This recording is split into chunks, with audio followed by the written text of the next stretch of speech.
శ్రావణం mega sale మీ CMR legacy of జ్యువెలరీలో విఏలో 50% వరకు తగ్గింపు. వివరాలకు సంప్రదించండి. నమస్తే రమగారు. నమస్తే జయ. రమగారు, ఇతరుల అభిప్రాయాలకి ఎంతవరకు ప్రాముఖ్యతనివ్వాలి? అంటే వాళ్ళ అభిప్రాయాల్ని మనం ఎంతవరకు గౌరవించి తీసుకోవాలి? అసలు అవసరం ఉందా? ఎంతవరకైనా తీసుకోవచ్చు, ఎంతైనా తీసుకోవాలి. అసలు తీసుకోవాల్సిన అవసరం కూడా లేదు. సందర్భానుసారం పోవాలి జయ. అది ఎప్పుడు కూడా ఇప్పుడు ఏదైనా ఒక విషయం మీద, ఒక పర్టికులర్ విషయం, అది మన పిల్లల పెంపకం, మన పిల్లల చదువు, మన పిల్లల భవిష్యత్తు, వాళ్ళ వివాహాలు, ఇలాంటివి, మన పర్సనల్, మన సొంత జీవితం, మనం ఉద్యోగం, నువ్వు ఎవరిదైనా సలహానో సంప్రదింపో నువ్వు చెయ్యదలుచుకుంటే, నువ్వు అడగదలుచుకున్నావు, సలహా అడుగుతావు, నువ్వు నన్ను అడుగుతావు. ఇప్పుడు ఎప్పుడు నన్ను అడుగుతావు? అసలు మామూలుగా ఏదైనా ఒక సలహా అంటారా? నా మాట వినడానికైనా అడుగుతావు. 100% ఏం చెప్తుందో చూద్దాం అనుకుంటావా నువ్వు? లేదు రమగారు, ఖచ్చితంగా నేను వినాలి.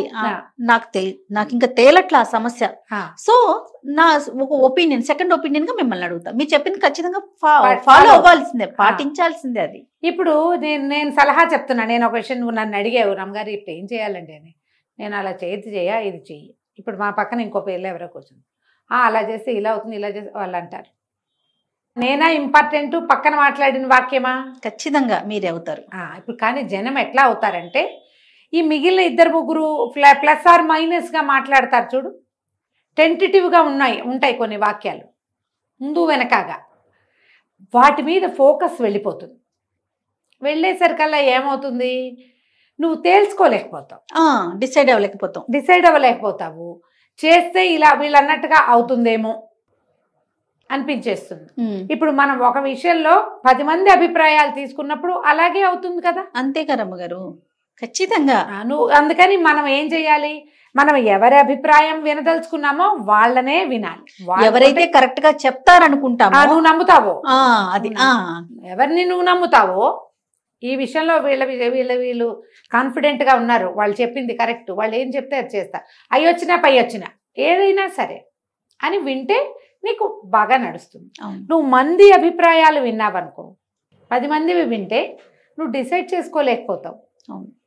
ఒక్కొక్కళ్ళకి ఒక్కొక్క అవుట్లుక్ ఉంటుంది. మనం ఒక్క గ్లాస్ నీళ్ళు పెడితే ఇంత వెళ్తుందంటే వెళ్తుందంటారు కొంతమంది, నిండా ఉంటే వేస్ట్ అయిపోయాయి అంటారు కొంతమందికి అందులో నలకలు కనపడతాయి, ఒక్కొక్కళ్ళకి ఈ గ్లాస్ బాగా కడగలేదు అలా అనిపిస్తుంది. అంతే కదా, ప్రతి వాళ్ళకి ఒక్కొక్కటి కనిపిస్తుంది. నువ్వు ఏ విషయమైనా ఇంతే.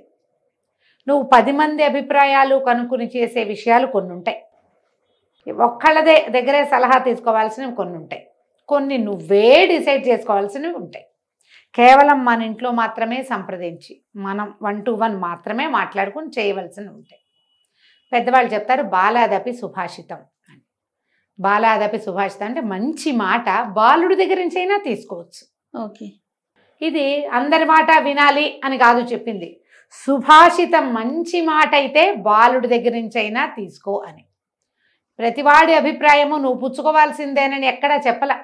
మంచి మాట అయితే ఎవరు చెప్పినా తీసుకోవాలి. 10 రకాల మాటలు వస్తే అందులో మంచి ఏదో నువ్వు డిసైడ్ చేసుకోవాలి. ఇతరుల అభిప్రాయాలకి, ఉద్దేశాలకి విలువ ఇచ్చే సందర్భం ఒకటి వస్తుంది ఎప్పుడో, అప్పుడు చేయటం. ప్రతి సందర్భంలోనూ నేను వీళ్ళందరినీ అడిగి వాళ్ళు ఏం చెప్తేనే అది చేస్తానని కొంతమంది ఉంటారు, అట్లా కుటుంబాల్లో కనపడతారు.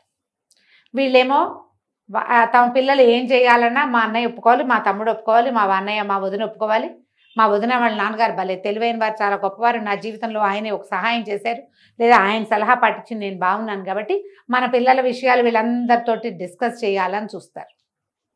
అందరి అభిప్రాయాల్ని అనుసరించి పెళ్లి సంబంధాలు కుదురుస్తారు, ఉద్యోగాలకు పంపిస్తారు, చదువులు సెలెక్ట్ చేసుకుంటారు. ఆఖరికి పిల్లల లైఫ్ పార్ట్నర్ని సెలెక్ట్ చేసేటప్పుడు కూడా నలుగురిని కనుక్కునే చేస్తారు కొంతమంది. కానీ ఈ సలహా చెప్పడానికి ఉన్న నలుగురిలో సగానికి పైగా వాళ్ళ డెసిషన్స్ వాళ్ళే తీసుకుంటారు, ఇతరుల అభిప్రాయాలతో వాళ్ళకి పని లేదు. ఈ పిల్లలకి ఏమని ఉంటుంది, మేమేమో వీళ్ళందరినీ అడుగుతున్నాం, వాళ్ళు చేసేటప్పుడు వాళ్ళే చేసేస్తున్నారే, మమ్మల్ని ఏం అడగట్లేదు. ఇప్పుడు తప్పెవరిది ఇక్కడ ఈ పాయింట్లో? అందరి అభిప్రాయాలు తీసుకున్న వాళ్ళది కదా. నీ పిల్లలు, మనం ఏదైనా ఒక డెసిషన్ తీసుకోవాలి అంటే మొదట మనము, మన పరిస్థితులు, మన ఆర్థిక స్థితి, మన పిల్లల అభిప్రాయము, పిల్లల ఆసక్తి, ఇవి కదా చాలా ముఖ్యమైనది. చాలా అవసరం. దాన్ని బట్టి ప్రవర్తించాలి. దీనికి ప్రతి వాళ్ళు తమని తాము తరచు చూసుకోవాలి జయ. సాధారణంగా కొంచెం కుటుంబాల్లో అంటే కుర్రాళ్ళు పిల్లలైతే తమ అమ్మా నాన్న తోటి మంచి సంబంధ బాంధవ్యం కలిగి ఉండాలి. భార్యాభర్తలైతే వాళ్ళు ఒకళ్ళతోటి ఒకళ్ళు మాట్లాడుకోవాలి. మనకి భేదాభిప్రాయాలు ఎప్పుడు వస్తాయి? భిన్నాభిప్రాయాలు వినటం వల్లే భేదాభిప్రాయాలు వస్తాయి. వాళ్ళ అమ్మా నాన్న ఆవిడ ఐడియాలజీ వేరు, వాళ్ళు ఒక క్లాస్ రకంగా ఆలోచిస్తారు. వీళ్ళు కొంచెం సింపుల్, వీళ్ళది ఒక 5-6 ఐడియాలు ఉంటాయి, వాళ్ళకి ఒక 5-6 ఐడియాలు ఉంటాయి. ఏం చేయాలి? 5-6 ఇట్లలో నుంచి ఒక పిండితార్థం తీసుకుని భార్యాభర్త ముందుకెళ్ళాలి. అంతే. నేను అవి వినాల్సిందేనని ఆవిడే ఇవి వినాల్సిందేనని ఈయన కొట్టుకుంటుంటే అవదు కదా. రెండు కలిపి అసలు మనం ఏ విషయం మీద మాట్లాడుకుంటున్నాము అనేది కావాలంటే ఒక కాగితం మీద రాసుకుని అప్పుడు వెళ్ళాలి. ఒక్క మనిషిని, ఒక్క పెద్దవాళ్ళని పెట్టుకోవాలి, లేదా చేరుకోకళ్ళని పెట్టుకుని రెండు కలిపి ఒకటి చేయాలి. మొదట ఇంకో పాయింట్ ఉంది ఇందులో, అభిప్రాయ సేకరణ మానేయాలి. పిడికి బియ్యానికి ఒక మంత్రం కాదు కదా జయ. అంతే. అన్నిటికీ అభిప్రాయాలు అడుగుతావా నువ్వు? కొన్నిటికి అడుగుతారు, కొన్నిటికి అడగరు.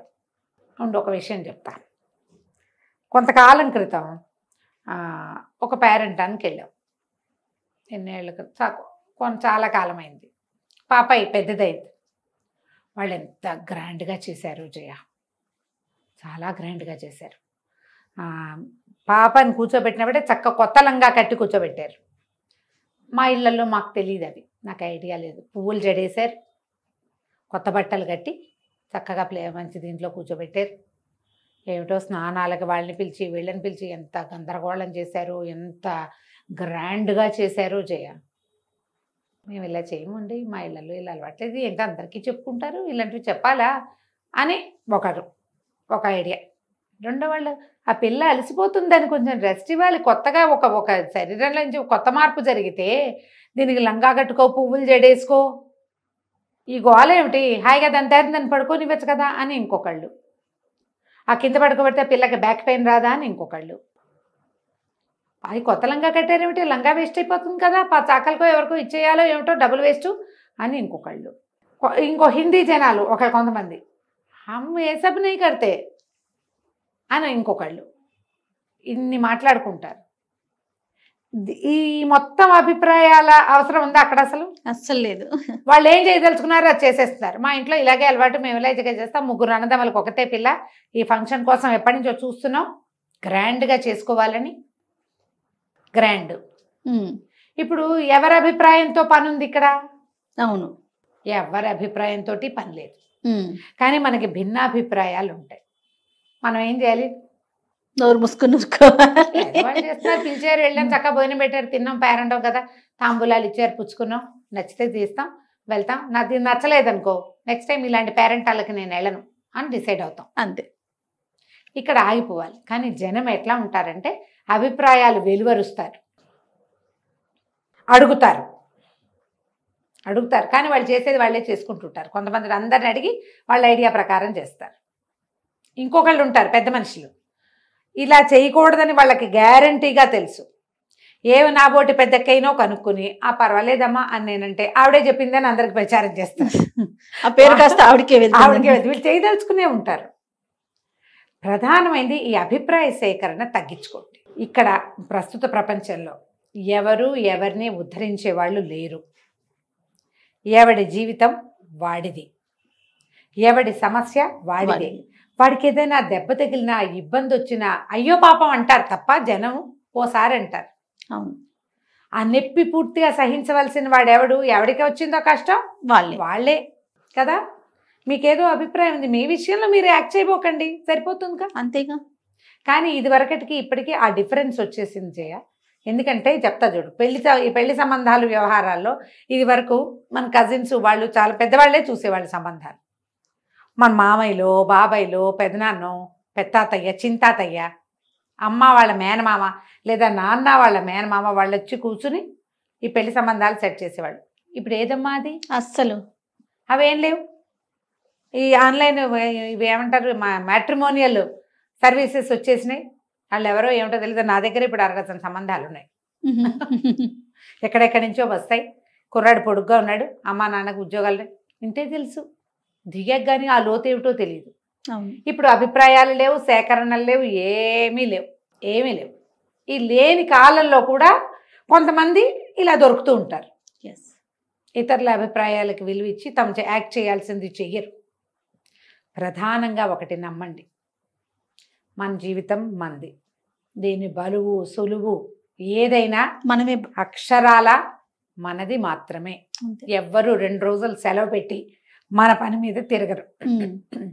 ఆఖరికి క్లోజ్ ఫ్రెండ్స్, క్లోజ్ రిలేటివ్స్ కూడా వాళ్ళ పనులు మానుకోరు, ఎవడి మీటింగులు వాడివి. అంతే.